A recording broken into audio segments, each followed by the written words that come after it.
Hello, guys. I'm live. It is, let's see, let's set this up a little better. See if I can get some more light. It is 4:15 on Wednesday, day 2 of my little 42-day jaunt towards Christmas. And I just want to let you guys know what happened today. So the title of the video was going to be no eBay sales. And then about 10 minutes ago, I did get an eBay sale. Granted, there's still about, let's see, 6, 7, 8, about 7.5 or so hours left in the day here. So there's a good chance that I'll get another sale or two, hopefully, but we'll see. So it was going to be no eBay sales, but I did get one so far today. It was a book. And then also I was going to talk about setting daily goals, which just sounds really boring. But trust me, it won't be boring. So this is the book that wait, was this the one? Yeah, this is the one I sold on eBay. It was a former library copy. It's Black Lagoon. It's a comic or graphic novel, rather. It's a graphic novel. Sold it for like $8.50. That's one that sat for a while. I think I picked it up at a library sale. Actually, I'm not sure. I might have bought it at a thrift store. I can't remember. But nonetheless, it's been a few months. It's probably been like more than 3 months, maybe 4 months or so. But that sold. And so that was good. So at least I got a eBay sale so far today. And let's see. So yesterday I told you that I was up to 9. I think it was 9 or 11. I can't remember. Sales on Amazon. And I checked today and yesterday I had a total of 16 Amazon sales. 14 of them were FBA and 2 were merchant fulfilled. So that was nice. And today, let's see. Let me check again just to make sure that nothing has changed. As of now, I've got, oh, okay. So it jumped up. That's cool. Is that 8? Sorry, guys, just checking here. So as of right now, I had 6, and now I jumped up to 9. I have 9 Amazon sales today. One of them was a merchant fulfilled sale that came in. When did that come in recently? Probably like an hour or so. And that was actually a book that I listed a couple weeks ago. This one here, St. John Paul the Great, listed merchant fulfilled.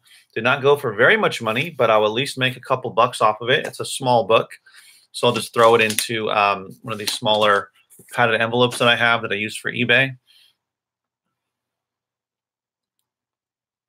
Okay, hey Terry, that's great. $103 for a book. That's awesome. Those really help when overall sales are slow. One book today for $40. That's still good, $40. But yeah, definitely want more. So 9. What am I doing? Yeah, so 9 Amazon sales so far today. Hopefully there'll be more. And I don't know what happened with Amazon. I mean, it's a good thing. Yesterday, I don't know why I had 14 FBA sales. I'm glad for it. A few of them are probably the new stuff that hit the new stuff that I sent in last week. So that's probably helping a little bit, but still it's not all of it. So maybe there's, some sales coming, hopefully, or sales will start picking up. eBay has been kind of slow. Oh, okay, Terry. We'll dive into that in a second.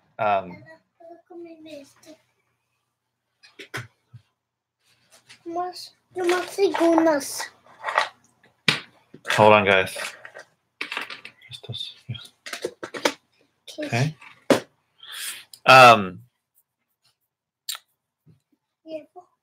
Yeah. Okay. Sorry. So, sorry guys, I got totally distracted. I don't know what I was talking about. 9 sales today, 1 eBay sale. So anyway, and okay, so before I get into that, Terry, yeah, so yesterday I listed, what was it? What did I say? 35 or so CDs. And the day before I listed 16, I think, books. photographed and listed.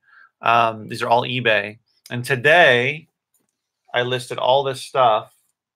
I'll be really careful. 36 items. So this is everything I listed. So you see that I'm not making it up, although you could still think that, but I swear I listed all those, photographed them and listed them. There are 23 video games. So I had mostly like PC type video games, personal computer games, and then I had some PlayStation 1 games that I listed, a few of them for some good money. 10 pieces of software. So some of that stuff was like, believe it or not, some of the old Microsoft stuff sells, like I don't know, I got like Microsoft Office 97, Front Page 98. I don't know why, but people buy that stuff, and I've sold a good amount of it.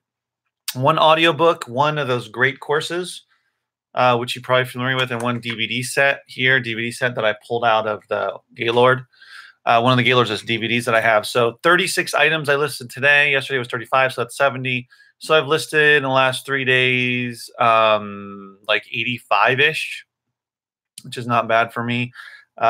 And yeah, so that's where I am, working through it. I set out the rest of the stuff I have at the house to list on eBay before I dive back into the storage unit and start pulling more stuff out of there to list. Specifically, I'm going to dive into the DVDs because I know there's having done a lot of DVDs before on eBay, like earlier this year, and I think last year maybe, but definitely earlier this year, I was able to sell a lot of them. So, and there's probably some good money in there. So I want to get through those and free up some space. So, yeah, so 36 items. So that was good. It is, listing like 85 items, I guess. And I've only so far, I mean, I just listed all that stuff today. So I understand it takes time, at least a couple of days or so from what I understand, for stuff to really get seen and, I don't know, get out there on eBay, in the eBay world, on their site. But I sold one thing yesterday, a CD for $20, which was nice, a nice sale. And then I don't think I've sold anything else from everything that I've listed. None of the books. So, but I'm concentrating on doing this to not only free up space and lift stuff that's been around a while, but just to build up my inventory, kind of the way we used to do it with Amazon FBA when I first started, where you could build a huge inventory and hardly pay any money to store the stuff. Well, it's kind of similar with eBay. I have the space, so I can store it myself and ship it myself, so I don't have to pay for that type of stuff, that aspect of it. So that's better. So I can, what am I saying? Yeah. So I don't, all right. So I don't have to worry about that expense, as of, right now. It can be pretty expensive. Yeah. It's a new world with FBA, as you guys know. There's higher fees. It's more expensive to store stuff. You don't want to just leave things there for a year unless there's going to be a lot of money to make out of it. So I'm kind of treating it as merchant fulfilled on eBay as sort of old school FBA, where you could build, 2,000-3,000 books or whatever in inventory and have a low sell-through rate and still make good money because you're not paying very much every month and you're not having to pay the long-term storage fees. So, kind of treat it like that. Not that I'm going to want to list stuff that doesn't sell or takes forever to sell, but still eBay for me is, figuring out what is the good stuff to sell. And I've figured out a lot of it, the puzzles, I guess the pieces to the puzzle, but still learning. So, so I'm just kind of looking at it as, and I know this with eBay, I listed a bunch of video games a couple months ago, probably like 3 months ago or so. And then there were no sales for a little while. And then they slowly started trickling in. And over the next month or so, I sold probably more than half of those. So hopefully with Q4, it'll go something like that or even better. So I'm just looking at it as building up my inventory to have steady sales going forward, even past the holidays into the new year for the next like 3 to 6 months, as I build this up. Hold on a second.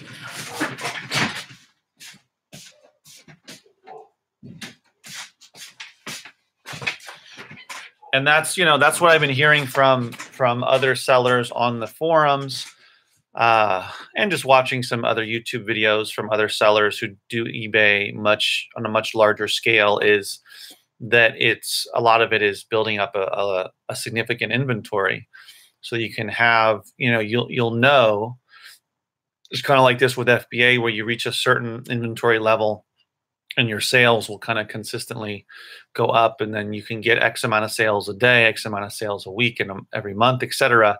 Where it's, you're making the kind of money that you want to make and getting the kind of sales that you want.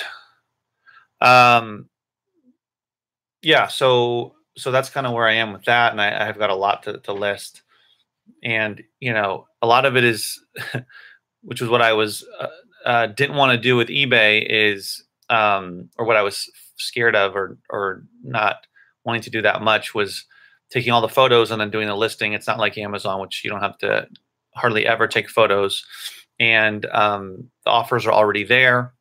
You don't have to create your own offer page. With eBay, basically every time you list, it's, you're creating your own offer. So, oh no, I'm not giving up with FBA. I'm just, I'm focusing on this right now because I've got so much stuff that I've built up over time, the last year or so, that I haven't been meaning to list on eBay. That's the only reason.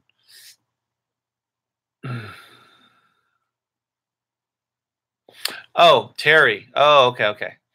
Yeah, Terry too. But oh, you can, even if he, gets a job, I'm sure you can still do it part-time. Um, uh, I'm not sure. Okay, you're Goofish HRCO. Okay. How did you start out originally? Such as, did you do any test sales, like buying your own products to verify the process? So I started out originally only doing Amazon FBA or FBA. John, okay, hey John, only doing FBA in 2014. So September 2014, I sent in my first shipment, and I was only doing books. That's how I got started, and I got started because I found some videos on YouTube about a guy who was doing, I think at that time, only books, or majority books, with FBA, and was making really good money. And I didn't know that you could do that. I wasn't aware of it.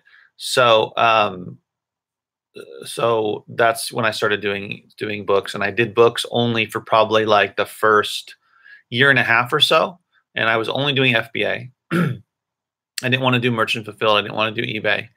And then I started to do other stuff aside from books. I started to do VHS tapes. I started to do records, and then I got into CDs. And I found a source where I could find, I could buy a lot of CDs pretty cheap, get boxes and boxes of them. And so I started doing CDs on Amazon. And then I started thinking about doing some merchant fulfilled, dabbled in that. And then a little over a year and a half ago, I got into eBay because I just had access to so much different stuff, and I wanted to expand into it and be able to do DVDs and more CDs and have another option. So I started doing that, and I was surprised how well it went. So yeah, did I do any test sales? Well, when I first started, I really didn't know what I was doing. I was trying to watch videos and learn as much as I can on the Facebook FBA bookseller groups and that type of stuff, and I did learn a lot. But it took me a while to figure out sales rank and all the data that you have to learn to be able to read, to figure out which books to send in. 1 second. So,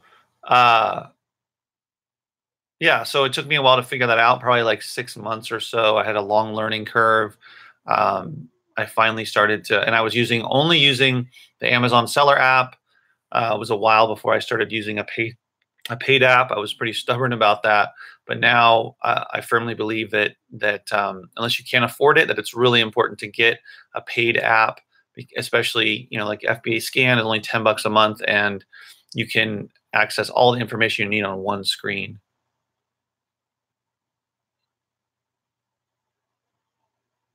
Oh, you tried buying your own book from Amazon, but it did not let me. Oh, okay. Okay. So, yeah, I don't know. I don't know what to say about that. But why did you try to buy your own book? I guess would be my question. But yeah, I started.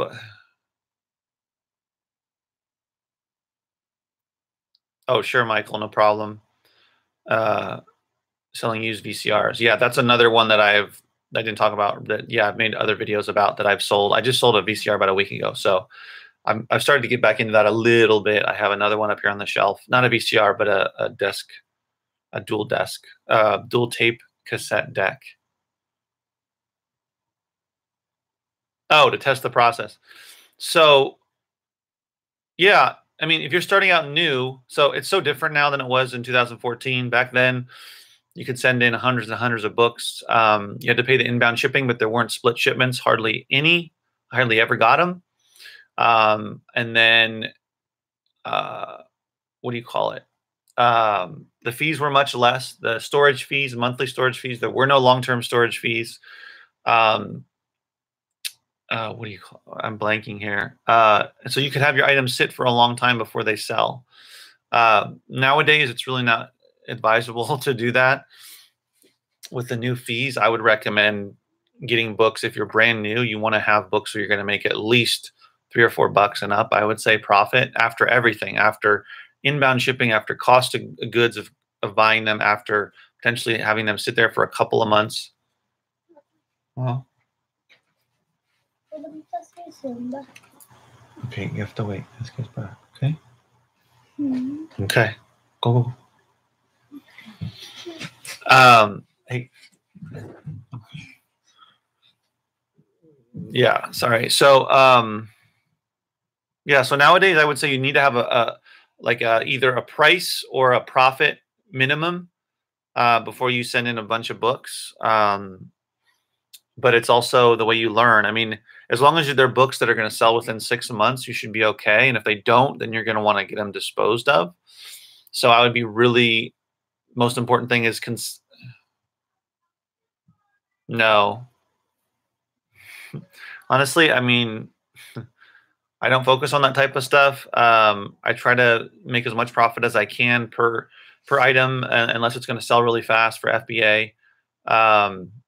I'm part-time as well, John, so I don't know what your situation is or what you're trying to do, but you know, I'm not working 40, 50, 60 hours a week. I mean, I'm doing probably anywhere between like 4 to 6 hours Monday through Friday a day, depending on the day. Sometimes I can't work at all.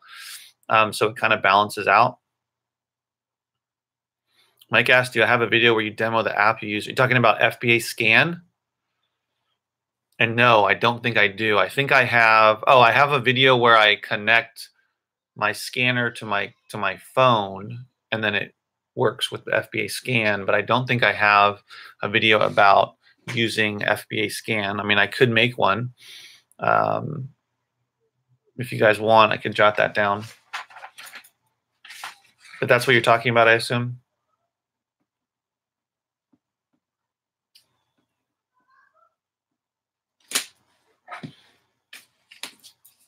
Oh, okay, I did one about triggers that I have. That's right. I guess, I mean, I guess I haven't gone over one that has to do only with FBA Scan, or I mean, you know, in general. It's hard to see though when I don't know why it's all weird. Anyway.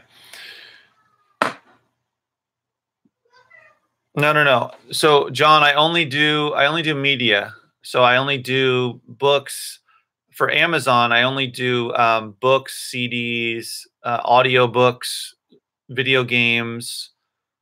That's really what I do. I might send in the random VHS tape if I find a valuable one. This is all stuff that I find.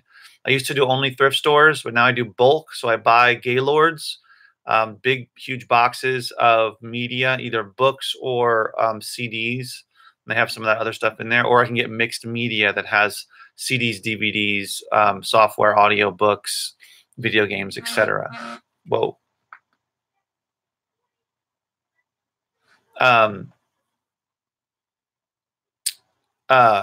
So yeah, I don't do any of the wholesale stuff. I don't buy new stuff. I sell all used stuff. on Amazon. That's all I've ever done. I haven't really been. The reason I got into books is because I love books. I'm a big reader, and I understand them. I know about them, so that's why I got into it. I didn't want to get into other stuff that I didn't know about or have an interest in. Now, that's my way of my perspective of it. There's others that have a different perspective, and they say, I don't care if I like what I sell or know about what I sell. I just want to make money, and that's fine. Totally fine. You can go that route. You just have to find a way to make the kind of money you want to make, whether it's wholesale or whether it's thrifting or whether it's buying in bulk or, whatever you want to do. So no, I have not done any of that stuff. Michael says, so important to access Gaylords that your competition doesn't know about, either through a recycler dealer or through managers at thrift stores today. Found unopened Madonna book at thrift back room. Now, are you talking about the famous book from the 90s? I forgot the name of it. I don't know if it was called The Sex Book or something. The one that was explicit, that one? Is that the one you found? Because if you found that one, that's worth a lot of money. How much did they want for it? Did you only spend like $1 or $2? Yeah. What's funny? I read some article like a month or so ago about, it was either about like valuable books or rare books or something, and that was one of them that's really difficult to find. And I remember back when I was in high school, that came out when I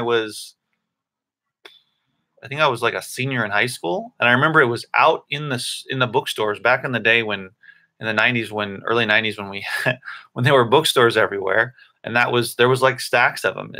Only if I had known. There you go. Only if I had known what I know now.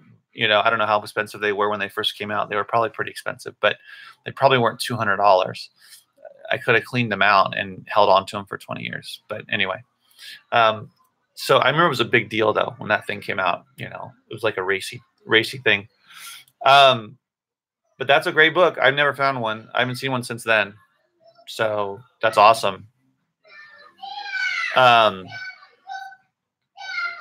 Now, is there more money? Is it selling for more money on Amazon or on eBay? I wonder. So yeah. So anyway, John, that's hopefully I answered your question. Oh, do you go to garage sales? Not anymore. Because I have access to bulk books, I don't usually, like this season, this garage sale season was the first one since I've been selling that I didn't go to any really. And they're great. I recommend garage sales, and even not always better, but you can usually find a lot of quality stuff, or estate sales. I've found, Amazon. And I found some really good stuff at estate sales, like some high quality CDs. Excuse me. There was one estate sale that had multiple rooms of books, and I found a ton of books there. I found VCRs I could flip. Estate sales are great. Look, I mean, depending on what you're trying to sell, you can find anything there. But, for what I'm trying to sell, there's almost every estate sale is going to have some books, going to have CDs, or a lot of times we'll have records, and those are great to sell as well, resell. And DVDs,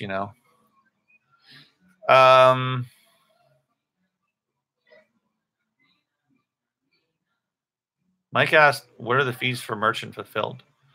So I don't sell DVDs, but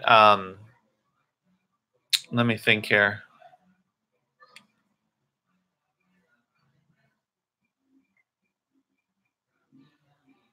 First and last days are better or best for estate sales.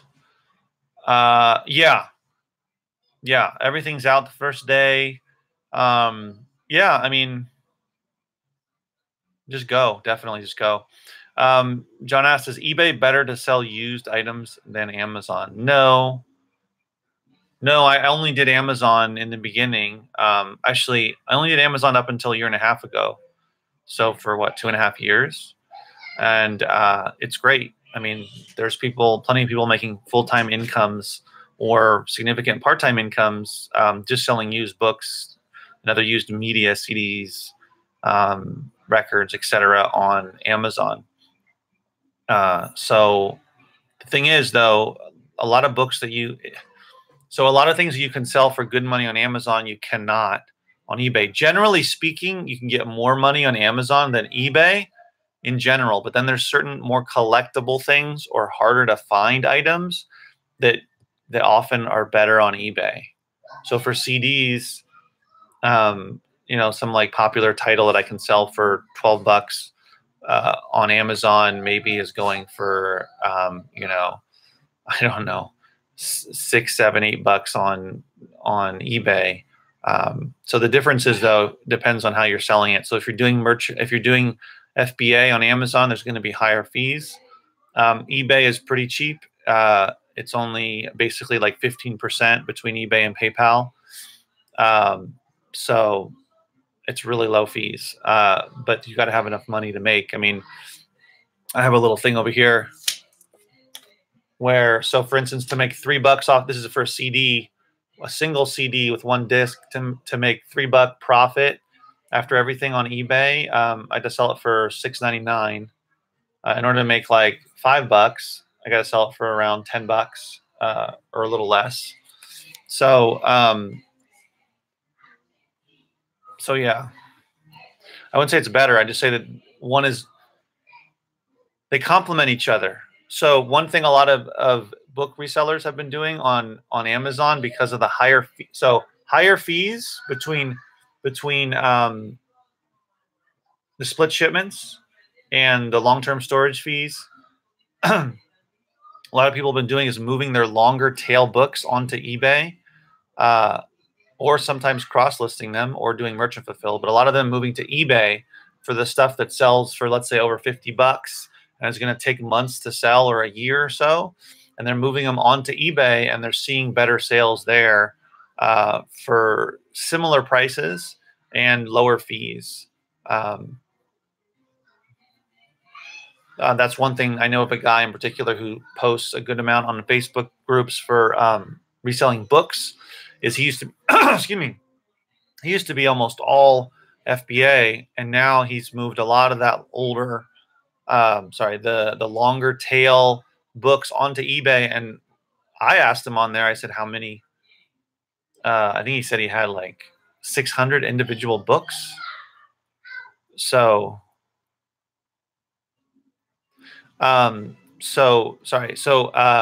yeah, he's moved all that stuff, 600 books. He also does a lot of lots, book lots based on genre and or author.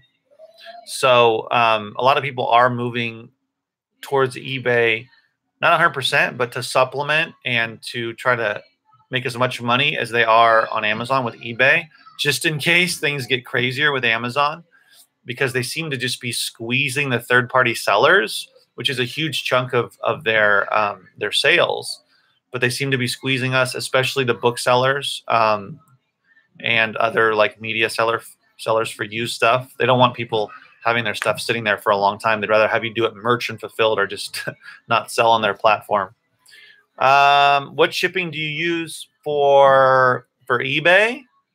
For eBay, it's always eBay and merchant fulfilled. It's always post office. When you got started, did you have a favorite YouTube channel? Whoops. Or book to help learn? No book, but the guy that I learned from, I think it was like, let me see if I can find him. Hold on. I think it was like, hold on.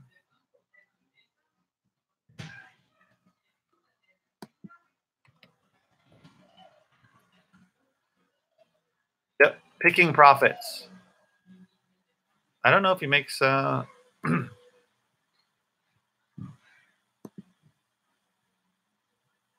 he's not making videos. His last video was 4 months ago. So he seems to come and go now. That's a while, 4 months. But anyway, so Picking Profits was the guy that introduced me to reselling books on Amazon. I had no idea. He had these videos where he was showing himself packing them up, and so that was one of the ways that I learned. Okay, I just got another eBay sale. That's good. So 2 sales for today so far. Excuse me. So that was one channel. I forgot. I don't remember. any others that really stand out. That was the one that I learned a lot from. I mean, I probably saw other videos here and there, but he's not really putting out content. So, and there was not a book. So Michael said, "Oh, no problem." There's a lot more nowadays. It seems like there's a lot more YouTubers talking about reselling, whether it's Amazon. Oh, now someone's canceling. I don't know what's going on. So I'll deal with it later. So yeah, there seems to be a lot more resellers, YouTuber resellers, than when I first started. I mean, there was definitely some, but now there seems to be a lot more. So there's a lot more information out there. Mike says he made a video displeased with books on FBA and shifted towards clothes. Oh yeah, so that's another example of I mean, he was a big time bookseller. It was just him, and he would make videos, 4 years ago, where he would have his whole back of his car would just be piled high with books because he went to a book sale, he went to a thrift store, and he would send in, like, he'd be like, "Oh, this is my shipment of 600 books today in 5 huge boxes, blah blah blah," and he probably had, I think that I read that he had like 10,000 books, if not more, with FBA at that point, at his peak, or maybe more. It was making a lot of money. He was making 6 figures, and he's a young guy back then. He was in his like late 20s. So that's what turned me onto it. But I guess he shifted to more to eBay. Michael says, averaging all of my books in cost, a good rule of thumb that I use to determine cost for FBA books is $7 plus 15% of sales price. I don't understand when you say cost. I'm not quite sure what you mean. So you mean the $7 represents what it sells for?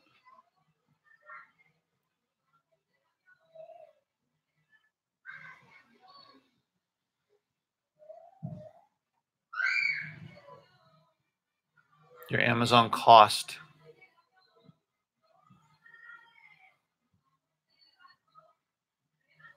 Okay. Terry said, did you know that 3 of the top booksellers never use triggers in their personal sourcing efforts? Yeah, I don't use, well, I have triggers. How do I say this? I have triggers, but I don't like 100% stick to them, and I don't have my phone vibrate or beep or whatever. Like when I go to a book sale and I hear these beep, beep, beep and vibrating and everything, and they literally don't look at the book. They just scan it. And if it immediately doesn't vibrate or make a sound, they put it back. And if it does, they throw it into their box or their bag. I don't do that, but, Okay.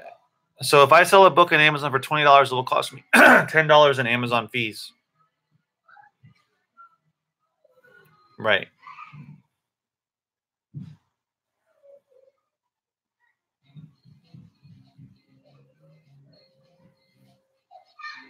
Okay. Yeah, man. Whatever equation works for you, whatever works for you. Excuse me. Let me get some water. Oh yeah. John asked, when starting, when getting started, do you recommend focusing on a specific type of book, such as a topic of interest? If you're gonna go into books, if you're gonna start books, FBA, I don't think you should focus on a genre. I think you should get really good at sourcing. So I don't know. You mentioned you were trying to buy your own book, so I guess you've already sent stuff in. You're talking about FBA. You've sent, how many books have you actually sent in? If you already sent some in, then you already kind of know the process. But I recommend scanning a lot of books. If you're using a scanner or a scanning app like FBA Scan or Nita, or not Nita Scan, what's it called? Scout IQ, and there's a bunch of other ones. There's Profit Bandit and other ones that I don't remember the names of right now. That you want to go to library book sales, go to estate sales, go to garage sales, go to thrift stores, wherever you can, and you want to scan a lot. That's going to be the best way to figure out what's in your area. Different areas have different types of books. You'd be surprised. Maybe a wealthy area might have higher priced books. You know, maybe an area with certain colleges might have certain types of books that have to do with the topics in that. Excuse me. You know, that college or university specializes in 20 books FBA. So you shipped in 20 books to Amazon, right? Just to be clear, not merchant fulfilled. Were those all nonfiction, or did you have some fiction in there? Because most of all, it's going to be not. Okay, most of all, you want to focus mostly on nonfiction. So when you ask type of book, yeah, I would say nonfiction, number one. Not going to be as much fiction out there that you're going to find. There's going to be some, but that's going to take longer to figure out which ones are worth it. Oh, merchant fulfilled. Okay, okay. That's fine. Are you planning on sticking with merchant fulfilled, or do you want to do FBA? If you only want to do merchant fulfilled, that's fine, but there's going to be okay, there's going to be so yeah, a lot of the books that you can sell for a profit FBA, you're not going to be able to sell for a profit merchant fulfilled. So it's going to be a little different when you're going sourcing.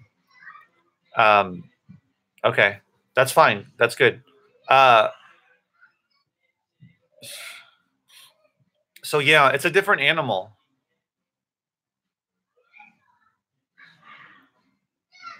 Right. No, Terry brings up a good, I mean, there's always been people that undercut prices, even, you know, 4 years ago, 3 years ago, it's always been there. But I don't know if it's worse than it was, you know, 3 or 4 years ago. I'm not sure. Because I've been able to sell consistently, but it does seem to be bad now.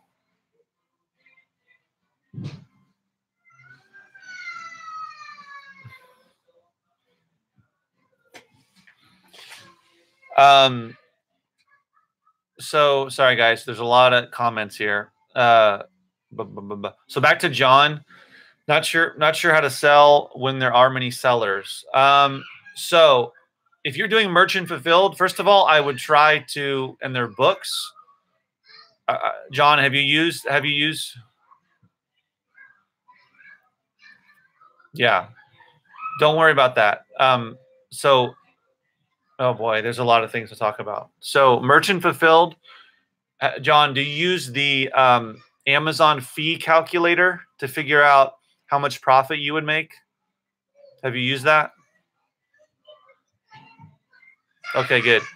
So you want to, first of all, you want to be able to figure out, and are you using the free Amazon seller app?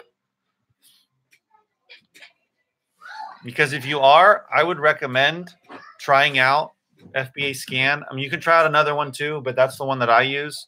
It's only the cheapest one. It's $9.99 a month, and you can just have it downloaded to your phone. But the reason is because the Amazon app is not going to give you nearly enough information that you need to make a decision. It'll tell you how much profit you'll make, how many offers there are, what the current sales rank is, but it's not going to give you the rolling sales rank. It's not going to allow you to see the history, the sales history, and that type of stuff. So number one, it's only $10 a month. I don't know. It depends on your situation. I think it's a good investment. But if you don't want to do that, that's fine. The good thing about merchant fulfilled is you don't have to spend a lot of money. You can just list it immediately and put it on your shelf and see what happens. So with merchant fulfilled though, you basically want to be the lowest, match the lowest price. So if the book is going for $10 plus tax, not tax, plus shipping, then match the $10. Now there's different conditions. So sort of the right way to do it, or the common sense way, is you match the price based upon the condition. So if it's a good condition for $10 and that's the lowest, and you have good condition, you match it. Huh? Okay, hold on, guys. 1 second.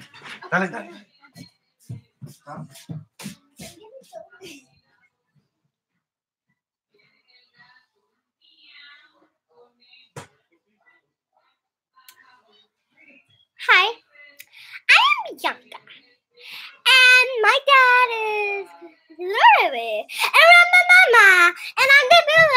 do that. And I'm going to die. Yes. And I'm 6 years old. Thank you. Bye, son.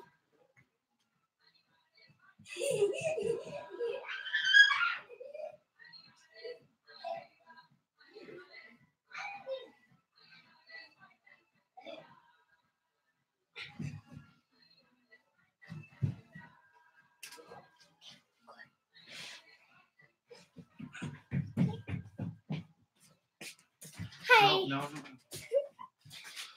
right, guys. Sorry about that. Oh.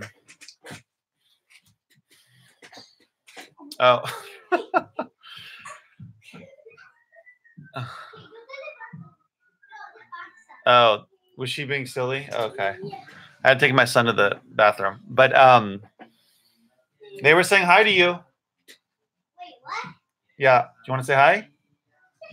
Say hi. Hello. Thank you, Teresa. Hello.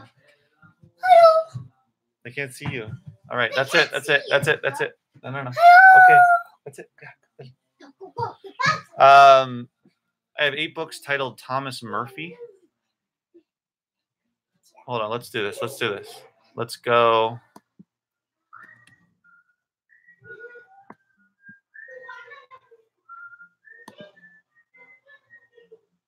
Let's do like a live. So it's called Thomas Murphy.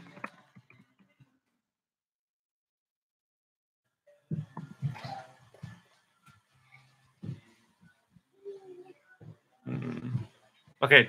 Is it by Roger Rosenblatt?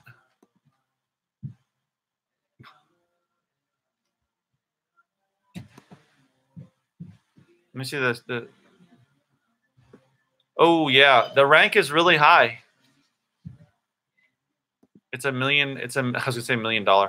It's a million rank.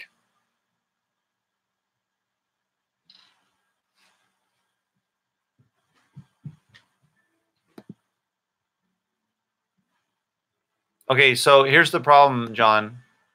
A couple things. The lowest price is $5.78. And these are all huge mega sellers like Owl's Books, and I don't know. They've got a lot of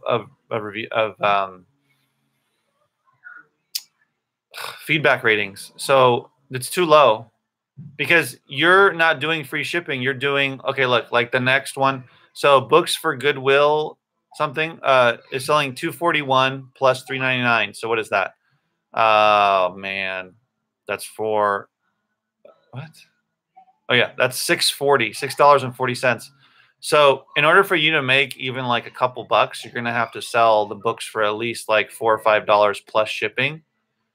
And this one, do you use Keepa?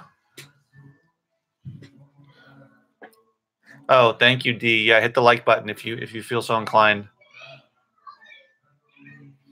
So anyway, John, what I would say is that that rank is way too high, a million rank, and there's way too many offers on there. You can, where'd it go? And it's too low of a price. You're not going to be able to sell that for any profit. You're gonna lose money if you try to match the lowest offer. This is a book that came out in 2016, but it's not very popular. Oh no, what am I saying? Oh no, it is. Okay, a million, yeah. 1,321,000 rank. Let's take a look at it on Keepa. Okay. Hey. Let's go to Keepa. Just Keepa.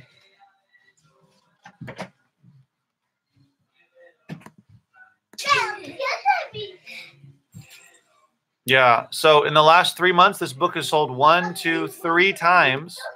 And it's sold a little bit more in the last year, maybe 20 times or so. But yeah, you're not going to.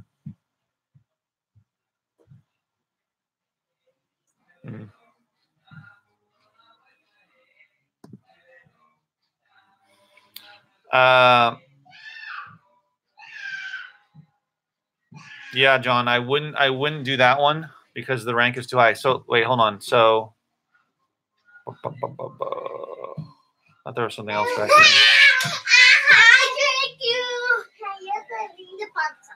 D asked me if I sell books on Amazon. I do. I mean, on eBay, I do. Oh, crap.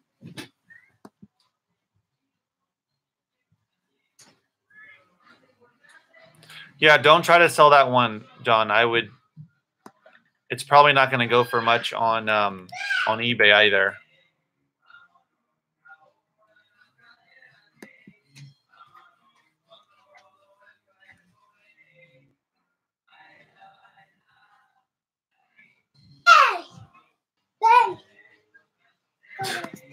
No, Papa. Robert, I don't know your link. The link didn't. Hold on. Open link in new window. Let me see what happens. Oh, here it is. Bruce Davidson, Brooklyn Gang Summer. Whoa, cool, man.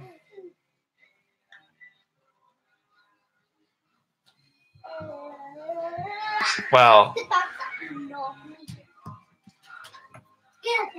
That's great, Robert. That's awesome. I found a I don't know if you I was talking about it. I found a signed copy of The Last Picture Show by Larry McMurtry, who's a famous author and a lot of his books. He's the one that wrote Terms of Endearment, that guy. It's a signed copy, hardcover from 1966, and it turns out that it's worth a lot of money. Possibly as much as that one. I don't know. It's signed, but that's an awesome find. You never know what you're gonna find. Hey, hey, hey. Hey, hey. No. You never know. You never know what you're gonna find in those Gaylords. That's awesome. John asked, is there a ranking level for books you recommend? Hold on.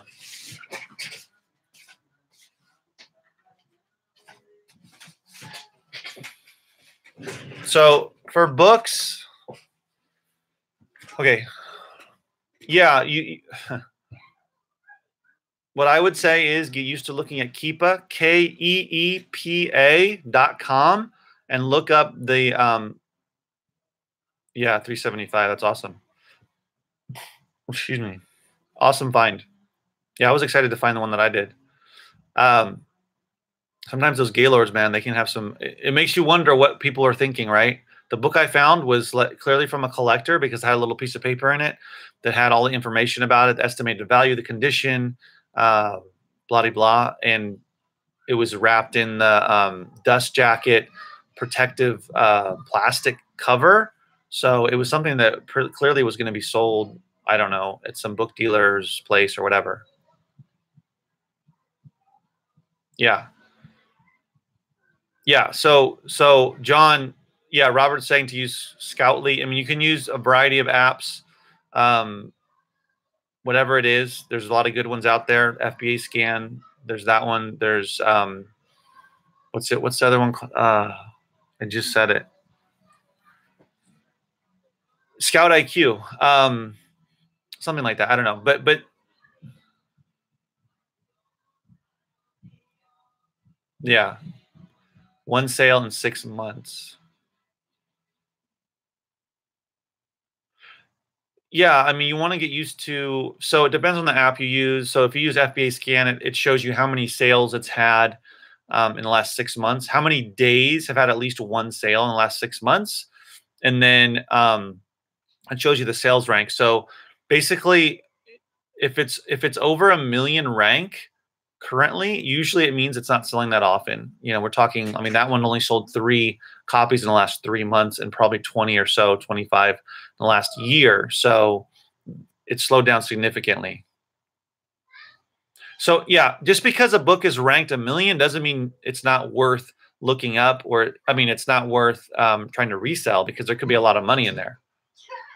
Yeah, the average rank is more important, but that's not going to show up on the Amazon seller app, which is the free one. You're going to have to use one of the paid apps, but you can look up on your browser on your phone. You can look up Keepa as well. What? FBA Scan is called Scoutly now? So I need to download the new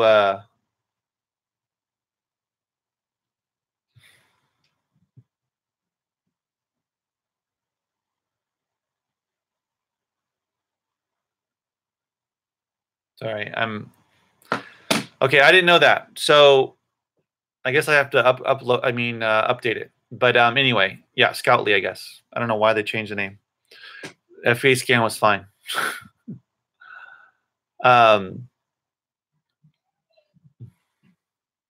Yeah, that's the thing.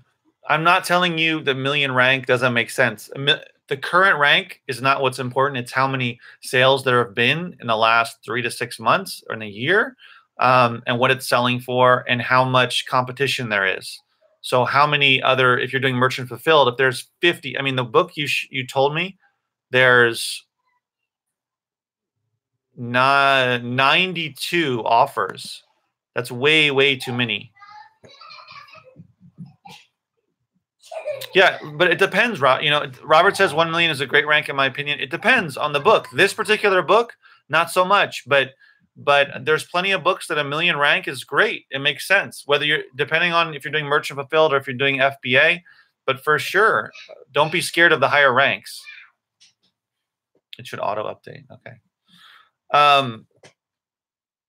Yeah, so John, if you're still here, let me know. So we're not, you know, talking to ourselves.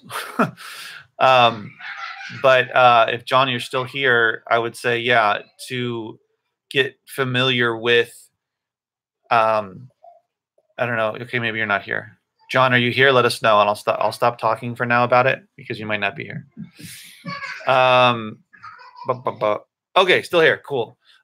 Yeah, I would recommend getting FBA Scan or Scoutly. It's only $9.99 a month. I really recommend it because the quicker you can become more proficient about about all of the information, the better. So where was it? I'm gonna bring it up. Oh, come on. Where is it?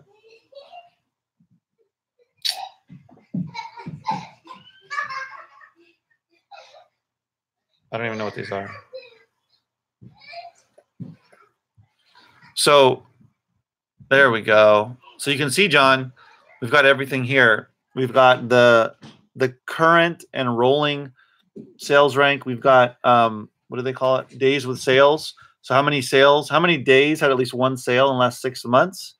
We've got all the offers here. Merchant fulfilled, FBA, new FBA, and new merchant fulfilled.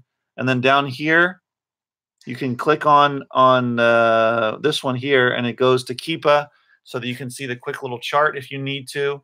And you can see how many sales it's got in the last 3 months or the last 12 months. But you usually don't even have to look at that. So anyway, I would highly recommend that. Yeah, don't be scared of a million rank, but in that scenario, the book you gave me, definitely not worth it. A book that's going for $5.78 merchant fulfilled. Actually, let me see what it's going for FBA. Yeah, the new copy on Amazon is $8.78.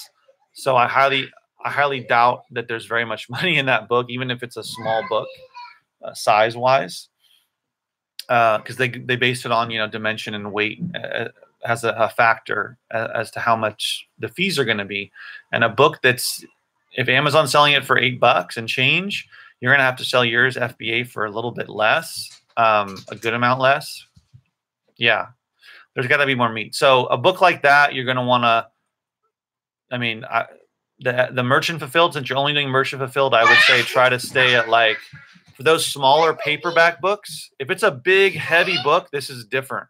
But if it's a smaller paperback, trade paperback type of deal, maybe try to stay, you know, $5 or so and up. It depends. So with CDs, I try to stay at about $8.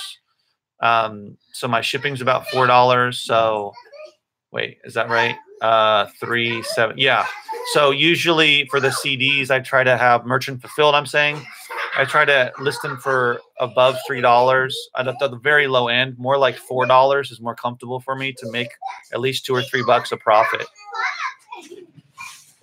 Hey.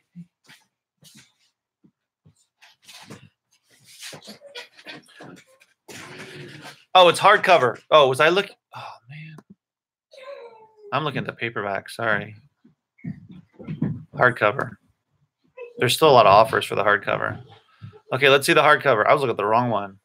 Ah, this is better. 200. Sorry about that. Oh, but the Amazon price is $683. That's really low. Yeah, I mean the merchant fulfilled prices are the lowest is $4.98. Yeah, these are big sellers. They can still make profit. So let me see how often it sells. If you go on Keepa, yeah, it's only sold one copy in 3 months, and only 1, 2, 3, 4, 5, 6, 7, 8, 9, about 9 or 10 in the last 12 months. So I would say no on that one. Yeah, I know, Terry. I'm gonna probably cut the video soon because they're getting out of control. Yeah, probably, John.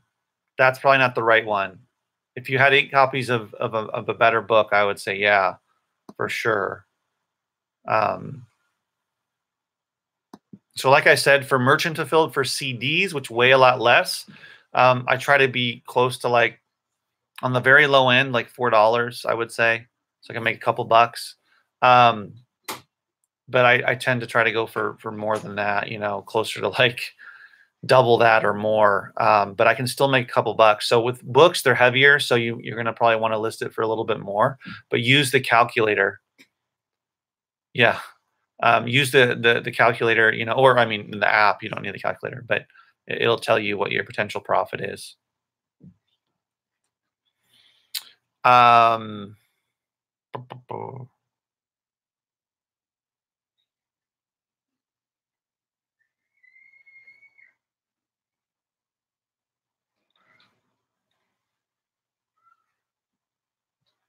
Okay, so here's an example of a book I sold.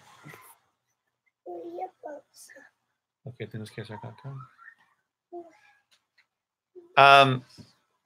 okay, okay, guys, I'm gonna have to cut it short in a couple minutes. Do customers return a lot more CDs than books? Where in general on Amazon? No, Amazon or eBay? No. No, I don't know. I don't really notice a difference. So here's an example of a book I sold merchant fulfilled today. Oh, you did? This one? Yeah, no problem, John. Wait a minute. Let me see. That's funny. Oh, where am I?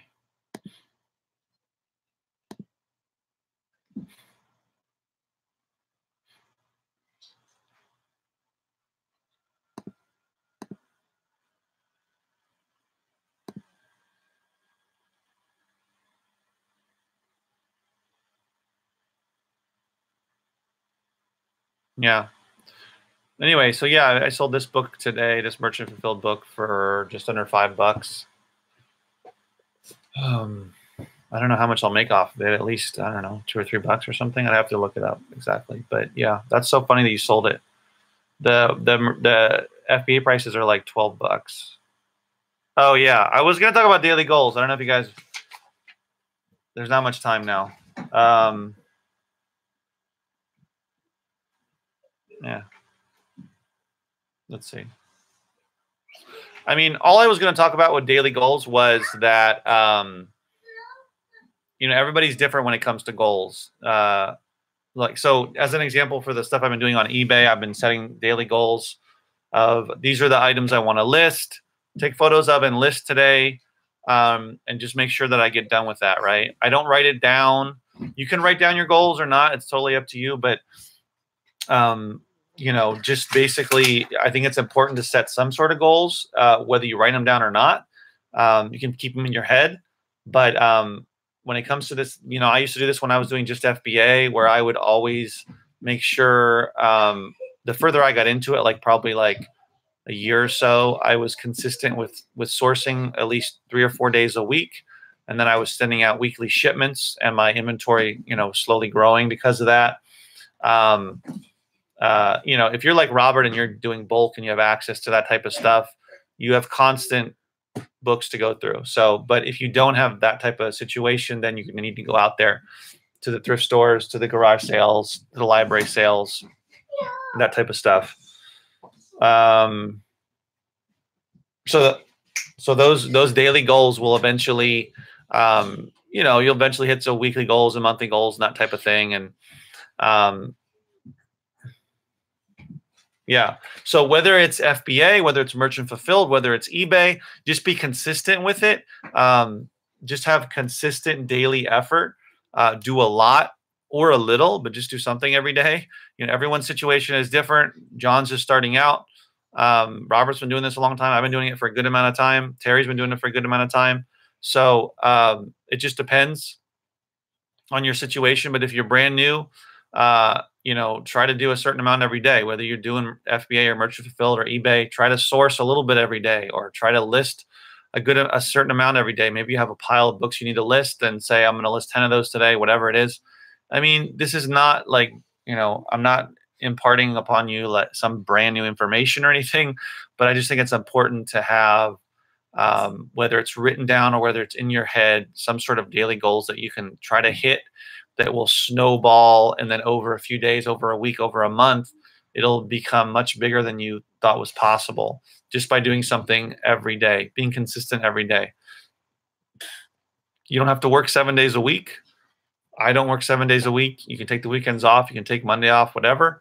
But try to do something every day, or every day that you are working. If you're going to take a day off or two, that's totally, that's your life and lifestyle and everything. But I was just thinking about that today as I hit my 3rd day of doing a lot of eBay listing, that all I've been doing is just setting individual goals. So for tomorrow, I have another chunk of CDs, a good amount, and I don't know if I can get through those all tomorrow. I'm going to try to. That's the other thing. Be realistic about it. I'm not saying I'm going to take photos of and list 100 CDs today. I can't do that. I think maybe I can do like 40 or so. And most of the work is done in the morning. Very little of it is done in the afternoon. I got to pick my daughter up from school, and then we go to the park, and then sometimes she has a class or whatever. Sometimes then I have to go pick up my son. Other things come up, and by the time I come back and I sit down to work, it's not, maybe I don't have as much energy, as much focus, a little tired, more tired than I am at, 8:30 or 9 in the morning until lunchtime. So I try to use that morning time for me, whatever it is. But right now it's listing on eBay.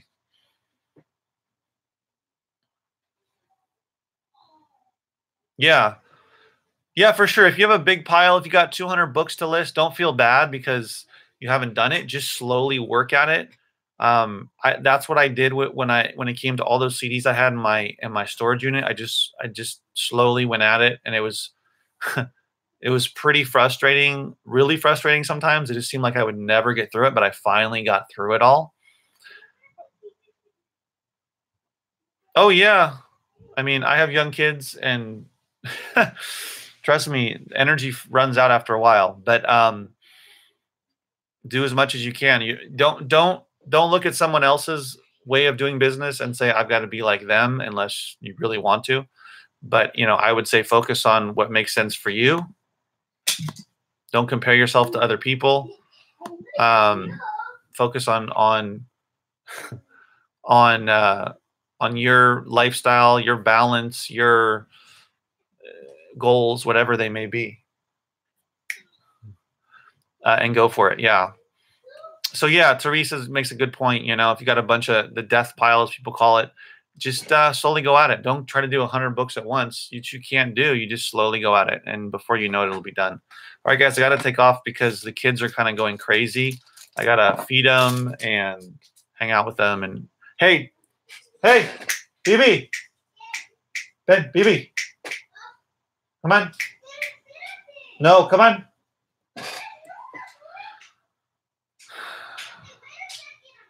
Melissa says, if eBay had stock photos of media and book items. Come on. Yeah, no problem. Say hi. Hi. Come here, baby. Yeah, if they had, well, they do have some stock photos, but yeah, when it comes to eBay, unfortunately, say hi. Hi. Yeah. I have 2. BB.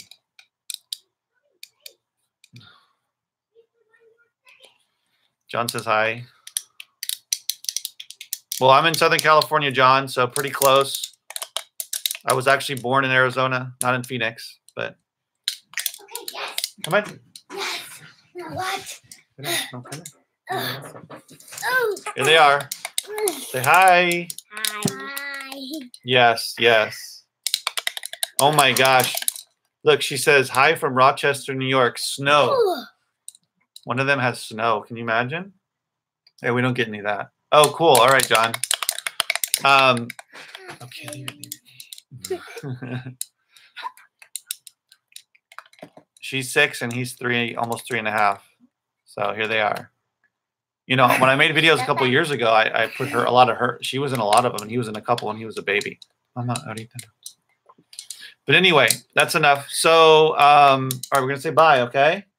Ready? 1, 2, 3. Bye. Bye. Bye. All right. I'll see you guys tomorrow. Hopefully, you have a good day tomorrow, and hopefully, you'll find something as good as Robert did. Okay. Bye. All right, guys. Bye. Bye.